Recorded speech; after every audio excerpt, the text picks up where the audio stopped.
नाशिक शहरात गेल्या 15 दिवसात विक्रमी पावसाची नोंद करण्यात आलेली आहे। तब्बल 10 वर्षांनंतर जून महिन्यात 315 मिलीमीटर इतकी पावसाची नोंद करण्यात आलेली आहे आणि त्यामुळे नाशिक शहराला पाणी पुरवठा करणाऱ्या गंगापूर धरणाच्या पाणलोट क्षेत्रामध्ये पावसाची संततधार सुरू असल्याने आता पाणी पातळीत देखील वाढ होत असल्याचं आपल्याला बघायला मिळत आहे आणि त्यामुळे प्रशासनाच्या वतीने आता गोदावरी नदी पात्रामध्ये पाण्याचा विसर्ग जो आहे तो करण्यात आलेला आहे।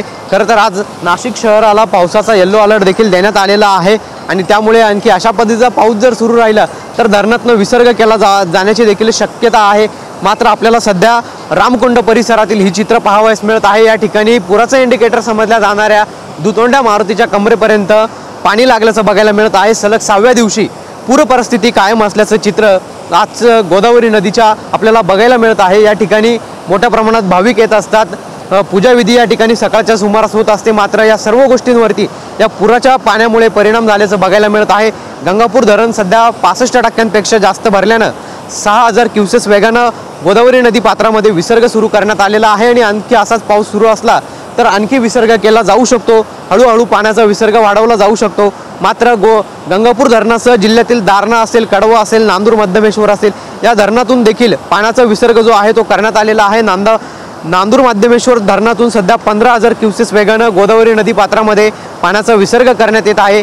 नाशिक जिल्ह्यात शहरासह ग्रामीण भागात आणि गंगापूर धरणाच्या पाणलोट क्षेत्रात संततधार पाऊस सुरू असल्यानं धरणाच्या पाणी पातळीमध्ये वाढ होत आहे आणि प्रशासनाच्या वतीने आता गोदावरी नदी पात्रामध्ये पाण्याचा विसर्ग करण्यात आलेला आहे आणि पाण्याचा विसर्ग केल्यानंतर पूर परिस्थिती जी आहे ती गोदावरी नदीची या ठिकाणी निर्माण झालेली आहे आणि त्यामुळे संपूर्ण रामकुंड परिसर जो आहे तो आपल्याला पुराच्या पाण्याखाली आल्याचं एकंदरीतच पाहायला मिळतंय। कॅमेरा पर्सन कुशाल पाटीलसह पवन येवले, TV9 मराठी, नाशिक।